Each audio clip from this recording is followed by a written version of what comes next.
Oke, nah malam ini aku mau mengulas tentang reading 19, Understanding Cash Flow Statement dari sub 1 sampai dengan sub 5.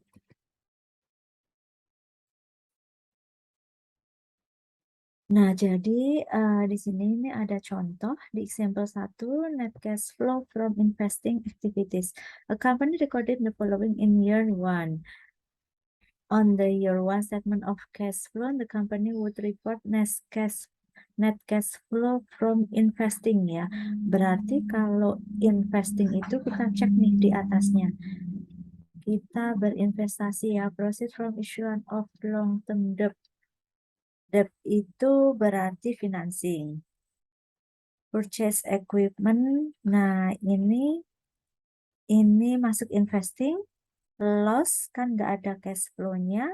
Proceed from sale. Nah, sale dari equipment ini adalah investing juga. Equity in earning of affiliate. Bukan ya. Jadi di sini membeli 200, kemudian sell 120. Jadi ketemunya 80. Jadi B ya. Nah, ini ya B. Jadi tadi ya dari penjualan sama dari pembelian equipment.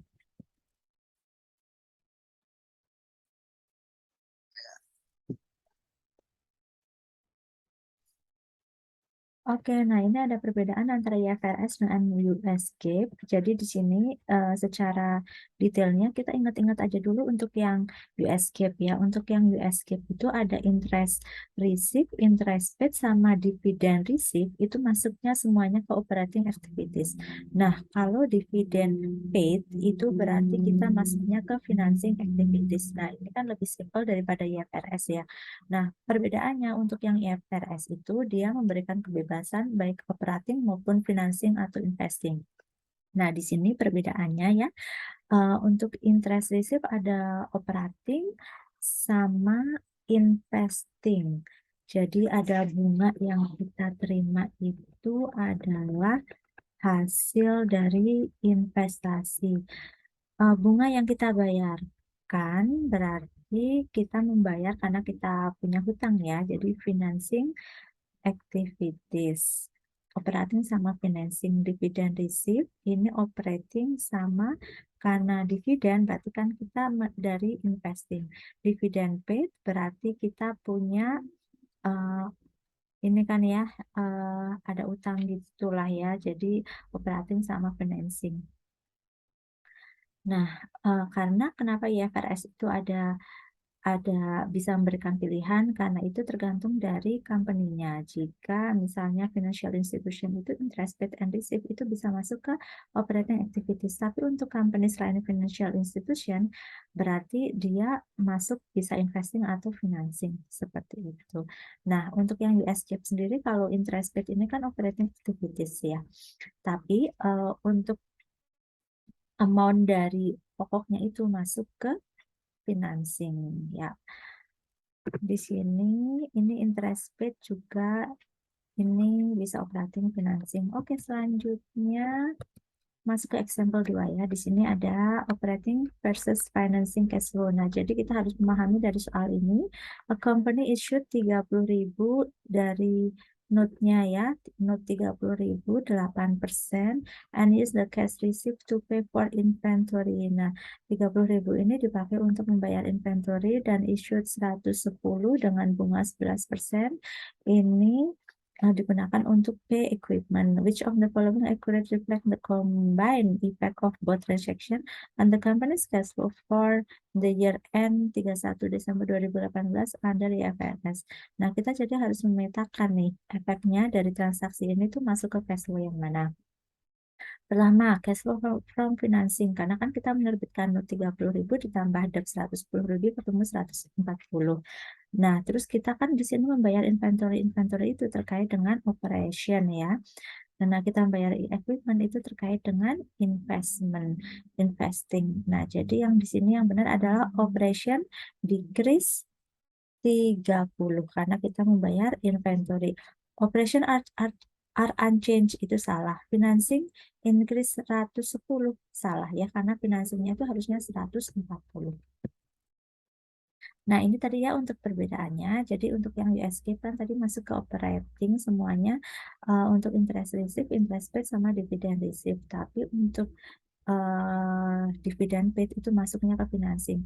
Nah, untuk yang IFRS ini tinggal ditambahin dari nature-nya kayak interest receive, berarti kan kita menerima bunga ya, menerima pembayaran bunga, berarti bunga di sini adalah kita ada investasi ya, kita ada investasi gitu. Kemudian interest paid berarti kita membayarkan bunga. Kalau kita bayar bunga berarti kan kita punya hutang ya, berarti masuk ke financing. Dividend receive berarti dari investing. Dividend paid kita berarti membayar karena kita punya uh, utang gitu ya, berarti masuk ke financing. Oke. Bank overdraft considered part of cash equivalent. Tax is paid generally operating, but a portion can be allocated to investing or refinancing if it can be specifically identified with these categories. Format of statement bisa direct or indirect. Direct is encouraged. Nah, kalau untuk USG bisa direct or indirect. Jadi ya IFRS lebih suka direct ya. Direct is encouraged. Oh, baik IFRS maupun US gitu itu lebih suka yang direct. A reconciliation of net income to cash flow from operating activities must be provided regardless of method used. Nah, jadi ini kalau reconciliation kayak gini berarti lebih ke indirect juga ya. Nah, ini ada cash flow itu ada direct method sama indirect method. Jadi direct method itu specific source, di dalamnya itu menyebutkan adanya sumber-sumber ya dari cash flow tersebut.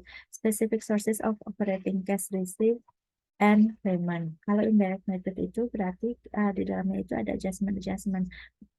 Contohnya adalah non-cash itemnya itu dikeluarin, and net changes in operating accruals. Adjustment between accrual and non-cash accounting ya. Begin with net income. Jadi dari net income kemudian dilakukan adjustment di bawahnya.